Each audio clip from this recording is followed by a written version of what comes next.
Welcome to Bye Adventure YouTube channel. So the question is, why do I have uranium in my basement? And right here I will show you the sample of the uranium I have. You can see the top lid, it's radioactive and it's uranium-238. Hopefully I can zoom in so you can see it better. And now the uranium.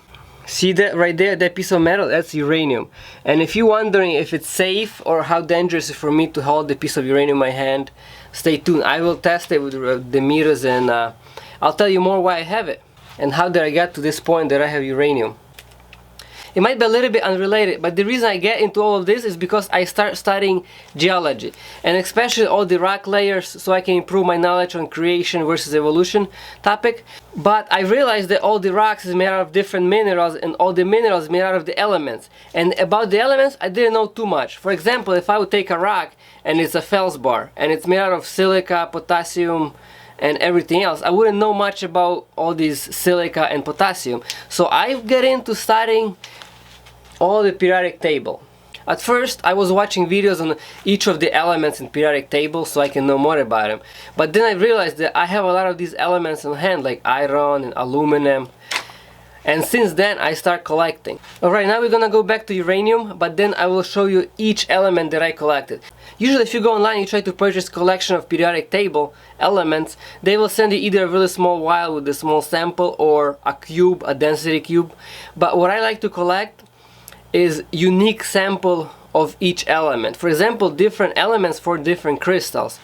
And that's what I like. Or if it's a dense cube, I want to have a big cube so you can feel the density. Or if it's a interesting color, I would like to see all those characteristics in the element to make it more interesting.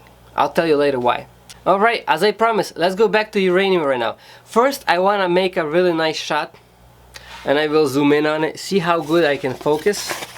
So I will hold it right here with my finger.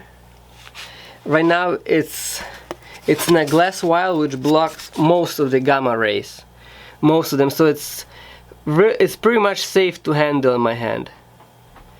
Of course I won't handle it for too long, but let me try to zoom in on it as far as I can to see if it will focus.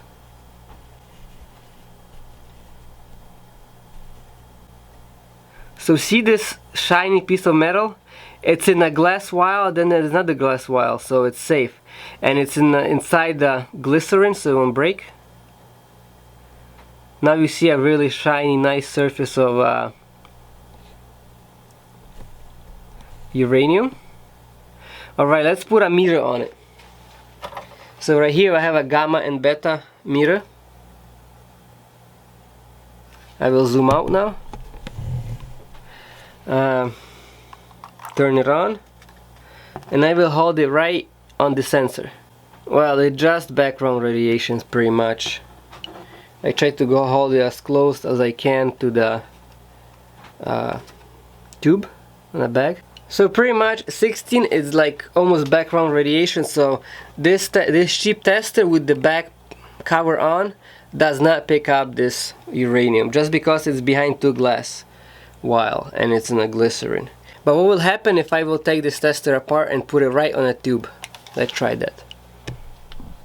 Alright, so just to prove to you that it's actually uranium, I took my meter apart and I put it right on it, and right now it's reading about 51 of gamma and beta rays.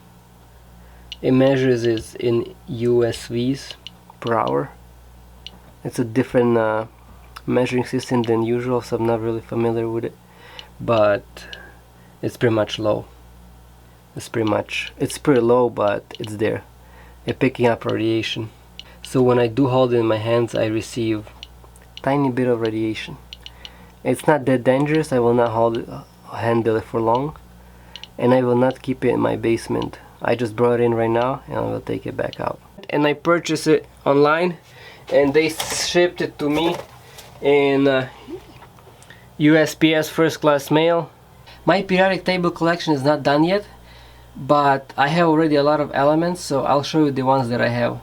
This is magnesium crystals. That's how they form. I believe God made that shape on purpose because magnesium is a light element and looks like feather. Then we have potassium. That's a big chunk of potassium. It's explosive in water. Then we'll go to, I don't have calcium yet, but it's a calcite. Scandium element right here.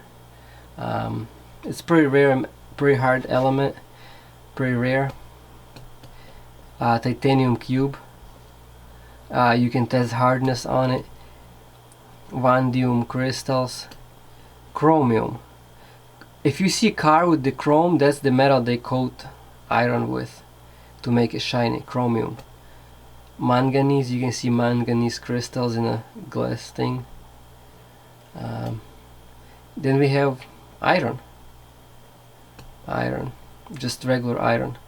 Cobalt, which is pretty magnetic, same thing as iron but has different characteristic. Nickel flour, look at that nickel flour, it looks pretty cool. We have copper, zinc. Gallium is an interesting metal right here. Gallium is one of those vials is liquid, the other one is solid, and the reason I melted one and never went back to solid. You have germanium, arsenic. So that's a sample of arsenic. You can probably see yourself when you come to Bible Adventureland. You have selenium, which is a really stinky element. Because if you go down the periodic table, elements just become, whatever their characteristic, become stronger. So if you have a sulfur right here, sulfur stinks like rotten eggs. Selenium stinks more. If you even touch selenium with your finger, it's gonna go in your pores and you will smell like garlic. And then you have tellurium, which is even more strong scent smell. So it's a really stinky element. Then you have brom. That's the stuff they add in a bread. When you eat bread, it's bromated. It's a really toxic element. When you eat bread, a lot of bread in America is bromated. That's the stuff they add into the bread to make the bread more fluffy, but it's a really toxic element. It's really nasty. Up here we have fluoride. Well, I don't have fluorine. I probably will never will. But carbon and his silica, borax is aluminum up there, and if you go down we have indium, tin, cadmium, mercury, and that double charge is mercury, lead. Oh, I missed phosphorus. That's red phosphorus right there. Did you know that you're mostly made out of phosphorus, carbon, and right there calcium? That's the three main ingredients of each person. But then you have pretty much the whole periodic table inside of you. Then you have silver, you have copper, silver, gold, and right here the little thing you're looking at, it's osmium. It's one of the exotic metal. That's the densest element on Earth. Right here you have a tungsten cube, and that's a kilo. So the reason why I'm collecting all these periodic table elements is because if you come to Bible Adventureland, I want to show you the ingredients of the universe. Everything in the universe is made out of elements that you see here on a periodic table. And for example, I don't want to only make it so you can see it. I want you to also interact with it. So this tungsten cube right here weighs 1,000 grams. So it's really, really heavy compared to its size. Other elements that you can interact with, for example, is magnesium. So this magnesium piece right here even looks a lot bigger than tungsten cube, but this is a lot lighter. This is like feather, and I believe God gave it a feathery appearance because it's light. This magnesium crystal right here weighs 300 grams, and as you know, this cube looks a lot smaller but weighs 1,000 grams. So you can see the weight difference between these two elements. Right here you see two samples of metals. Believe it or not, the big one is iron and it weighs 1 gram, and the small one is the heaviest element on Earth, osmium, and it also weighs 1 gram. And look at the size differences. Osmium is really expensive, so unfortunately I can't, right now I can't get any bigger piece of osmium You see a piece of zirconium, and zirconium is mainly used in nuclear reactors. I did not really open this element, but it's a yttrium metal. So this is it. This is my little periodic table collection. If you come to buy Adventureland, you will see all the elements, including the uranium. And don't worry, uranium will not hurt you. It will be behind 3 pairs of glass. I believe, if God's willing, and Bible Adventureland will be open soon, if I can rent a small place, it will be a really interesting place. It will have Evolution Hall of Shame, and you can walk through it and observe everything.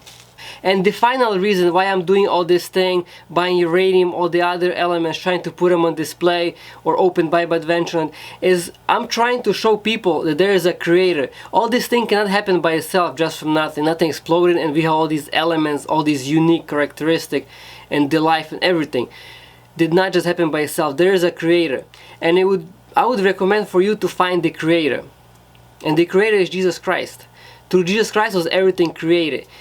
And the problem is, you have a sin in your life, right? You did something wrong, and nothing unholy can see God. That's why you need to find Jesus. Jesus can forgive all your sin, and He can accept you into big Christian family.